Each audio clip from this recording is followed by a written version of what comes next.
Coming up next on YCU News, Valley Regional Hospital CEO Peter Wright wants support from Sullivan County politicians. New Hampshire Democratic Governor Jeanne Shaheen's concerns for persons with disabilities continues. And a new skateboard park for Brattleboro is understudy by the town's select board. For more news, weather, and sports, it's time for YCU, your local view. Now, your daily digest of the Dartmouth-Lake Sunapee region and central Vermont. News, sports, weather, public affairs, and all that's happening in our area. The news on YCU, your local view. Good evening. I'm Rose Spillman. Thank you for joining us for this Wednesday edition of YCU News. The old Claremont City Council is the new Claremont City Council, with two exceptions. James Reed Jr. and Charlene Lovett will join councilors at the board's next meeting on November 13th. Political newcomer Reed will serve as an at-large councilor.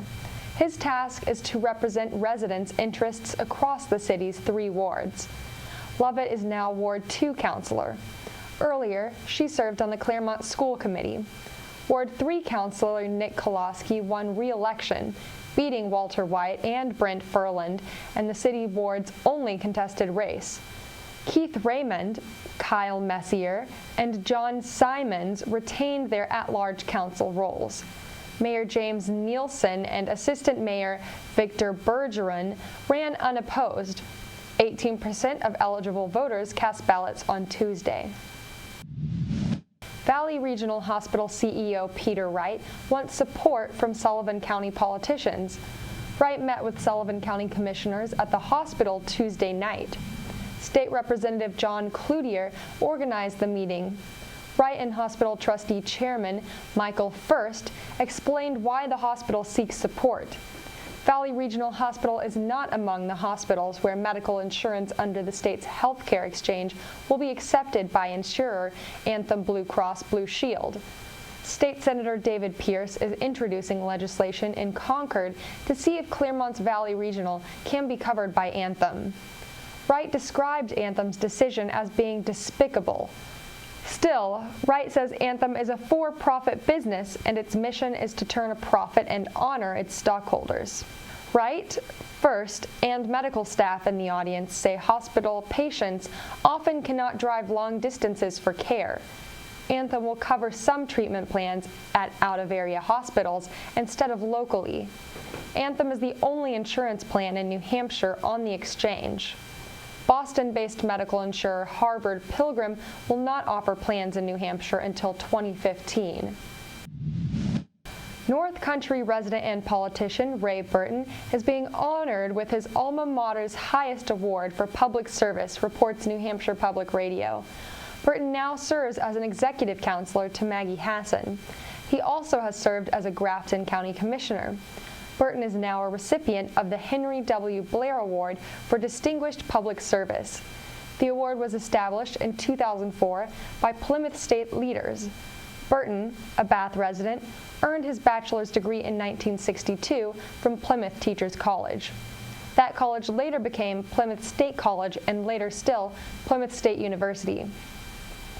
Burton announced recently that he will not seek re-election due to illness.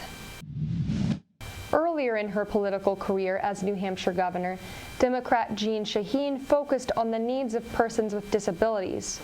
Those concerns continue. Now, the U.S. Senator says her Senate colleagues should pass the Convention on the Rights of Persons with Disabilities. This is a treaty that would protect, promote, and ensure equal rights worldwide for persons with disabilities. The treaty is inspired by the Americans with Disabilities Act.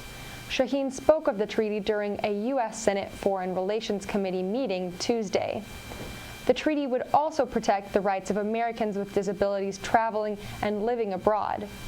158 countries have signed the treaty so far, with 138 ratifying it. Shaheen served as governor from 1997 to 2003. She was elected to the U.S. Senate in 2008. Fans of very small wheeled vehicles may have a new place to turn 180s and ride uphill. A new skateboard park for Brattleboro is under study by the town's select board. The board seeks applications from residents interested in choosing the best place for the park to be. 7 people will serve on the committee charged with finding the ideal park location. The select board wants this panel to locate a safe and accessible location, reports the Brattleboro Reformer. The site also must be visible to passers-by. Applications from residents will be accepted by the select board until November 14th. Candidate interviews will be held before the board next meets on November 19th. The Park Siting Committee may have until May 1st to make its recommendation. A location with parking and public restrooms nearby would be ideal. The committee's goal is to find 2 to 4 potential skateboard park sites. This panel's meetings and site visits will be held in open session. A recommendation of the best site will be made to the town's Recreation and Park Board. Later, that board will meet with the Select Board. Now we have the YCU weather forecast for the Connecticut River Valley and Lake Sunapee region. Tomorrow we'll have a few morning showers with highs in the 50s and a low of 29 degrees. Friday we'll have temperatures around 43 degrees, reaching lows in the 20s. Saturday we'll have highs in the 40s and lows in the upper 20s. Sunday we'll have some rain showers with a high of 46 degrees and lows around 27. Monday we'll have highs in the lower 40s and a low of 25 degrees. If you're looking for some fun this weekend, head over to Next Stage in Putney, Vermont this Saturday for a musical performance featuring the Ducks with Red Heart the Ticker, starting at 7:30 p.m. And now in sports. Be sure to check out one of the 2 boys soccer tournament games tomorrow. The Hanover versus Concord game will take place at Stello Stadium in Nashua, New Hampshire at 6 p.m. The Sunapee versus Woodsville game will take place at Laconia High School at 6 p.m. I'm Rose Spillman for YCU, your local view. Good night.